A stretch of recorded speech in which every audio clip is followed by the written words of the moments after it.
ಯೋಗೇಶ್ ಗೌಡ ಕೊಲೆ ಪ್ರಕರಣದ ತೀರ್ಪು ಹೊರಬಿದ್ದಿದ್ದು ವಿನಯ್ ಕುಲಕರ್ಣಿ ಮತ್ತೆ ಪರಪ್ಪನ ಅಗ್ರಹಾರ ಜೈಲು ಪಾಲಾಗಿದ್ದಾರೆ.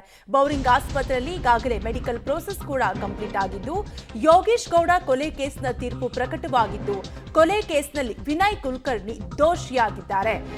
ಮತ್ತೆ ಪರಪ್ಪನ ಅಗ್ರಹಾರ ಜೈಲು ಸೇರಿದ ಕಾಂಗ್ರೆಸ್ ಶಾಸಕ ವಿನಯ್ ಕುಲಕರ್ಣಿ ಬೌರಿಂಗ್ ಆಸ್ಪತ್ರೆಯಲ್ಲಿ ವೈದ್ಯಕೀಯ ಪರೀಕ್ಷೆ ಕೂಡ ಮುಕ್ತಾಯವಾಗಿದ್ದು, ಮೆಡಿಕಲ್ ಪ್ರೋಸೆಸ್ ಕಂಪ್ಲೀಟ್ ಆಗಿದೆ.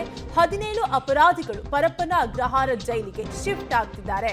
ಬಸ್ನಲ್ಲಿ ಅಪರಾಧಿಗಳನ್ನ ಪೊಲೀಸರು ಕರೆದೊಯ್ದಿದ್ದಾರೆ. 17 ಅಪರಾಧಿಗಳನ್ನು ಕೂಡ ಕರೆದೊಯ್ದಿದ್ದು, ಬಸ್ನಲ್ಲಿಯೇ ಊಟ ಮಾಡಿದ ಮಾಜಿ ಸಚಿವ ವಿನಯ್ ಕುಲಕರ್ಣಿ. ಕಾರಿನಲ್ಲಿ ಬಸ್ ಹಿಂಬಾಲಿಸುತ್ತಿದ್ದಾರೆ ವಿನಯ್ ಕುಲಕರ್ಣಿ ಮಕ್ಕಳು. ಇವತ್ತು ತೀರ್ಪು ಬಂದ ತಕ್ಷಣ ವಿನಯ್ ಕುಲಕರ್ಣಿ ಮಕ್ಕಳು ಕೋರ್ಟ್ನ ಆವರಣದಲ್ಲೇ ಕಣ್ಣೀರಿಟ್ರು. ಈಗ ಮತ್ತೆ ಪರಪ್ಪನ ಅಗ್ರಹಾರ ಜೈಲು ಪಾಲಾಗ್ತಿದ್ದಾರೆ ಕಾಂಗ್ರೆಸ್ ಶಾಸಕ ವಿನಯ್ ಕುಲಕರ್ಣಿ. ಇದೆಲ್ಲದರ ಮಧ್ಯೆ ಈಗಾಗಲೇ ಬೌರಿಂಗ್ ಆಸ್ಪತ್ರೆಯಲ್ಲಿ ಮೆಡಿಕಲ್ ಪ್ರೋಸೆಸ್ ಕೂಡ ಕಂಪ್ಲೀಟ್ ಆಗಿದ್ದು, ಪೊಲೀಸರು ಬಸ್ನಲ್ಲಿ ಅಪರಾಧಿಗಳನ್ನ ಕರೆದೊಯ್ಯುತ್ತಿದ್ದಾರೆ. ವಿನಯ್ ಕುಲಕರ್ಣಿ ಮಕ್ಕಳು ಪೊಲೀಸರ ಬಸ್ ಅನ್ನು ಫಾಲೋ ಮಾಡ್ತಿದ್ದಾರೆ.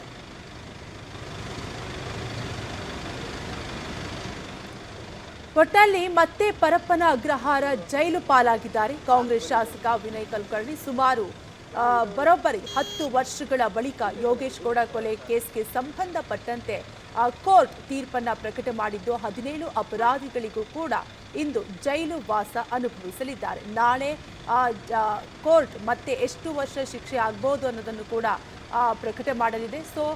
ಬಸ್ನಲ್ಲಿಯೇ ವಿನಯ್ ಕುಲಕರ್ಣಿ ಊಟ ಮಾಡಿದ್ದಾರೆ.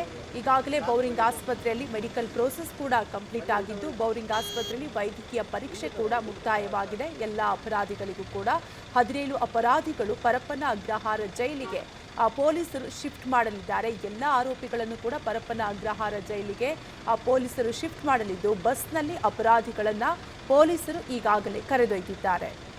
ಡೀಟೇಲ್ಸ್ ಕೊಡ್ತಾರೆ ನಮ್ಮ ಪ್ರತಿನಿಧಿ ಅರುಣಾ, ದೂರವಾಣಿ ಸಂಪರ್ಕದಲ್ಲಿ ಕನೆಕ್ಟ್ ಆಗಿದ್ದಾರೆ.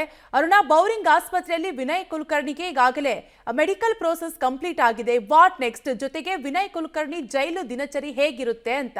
ಎಸ್ ಕಾವ್ಯ, ಯೋಗೇಶ್ ಗೌಡ ಹತ್ಯೆ ಕೇಸ್ನಲ್ಲಿ ಶಾಸಕ ವಿನಯ್ ಕುಲಕರ್ಣಿ ದೋಷಿ ಅನ್ನೋದು ಕೂಡ ಈಗಾಗಲೇ ತೀರ್ಪು ನೀಡಿದೆ ಕೋರ್ಟ್. ಈ ನಿಟ್ಟಿನಲ್ಲಿ ಬೌರಿಂಗ್ ಆಸ್ಪತ್ರೆಯಲ್ಲಿಯೂ ಕೂಡ ವೈದ್ಯಕೀಯ ಚಿಕಿತ್ಸೆಯನ್ನ ಕೂಡ ನೀಡಲಾಗಿತ್ತು. ಅಂದ್ರೆ ಅವ್ರಿಗೆ ಪ್ರೊಸೆಸಿಂಗ್ ಮೆಡಿಕಲ್ ಟೆಸ್ಟ್ ಅನ್ನ ಕೂಡ ನಡೆಸಲಾಗಿತ್ತು. ನಂತರ ಇಲ್ಲಿ ಪರಪ್ಪನ ಜೈಲಿಗೂ ಕೂಡ ಅಗ್ರಹಾರಕ್ಕೆ ಕಳಿಸುವಂತಹ ಸಮಯದಲ್ಲಿ ಪರಪ್ಪನ ಅಗ್ರಹಾರದಿಂದ ಕೇವಲ 100 ಮೀಟರ್ ಹತ್ತಿರದಲ್ಲಿ ಆ ಒಂದು ಬಸ್ಗೆ, ಅಂದ್ರೆ ವಿನಯ್ ಕುಲಕರ್ಣಿ ಸೇರಿದಂತೆ ಅಪರಾಧಿಗಳನ್ನ ಕರೆತರ್ತಕ್ಕಂತಹ ಒಂದು ಬಸ್ ನಲ್ಲಿಯೂ ಕೂಡ ಬೆಂಕಿ ಕಾಣಿಸಿಕೊಂಡಿದೆ. ಪ್ರಮುಖವಾಗಿ BMTC ಬಸ್ನ ಡಿಸೈನ್ ಸೋರಿಕೆ. ಓಕೆ.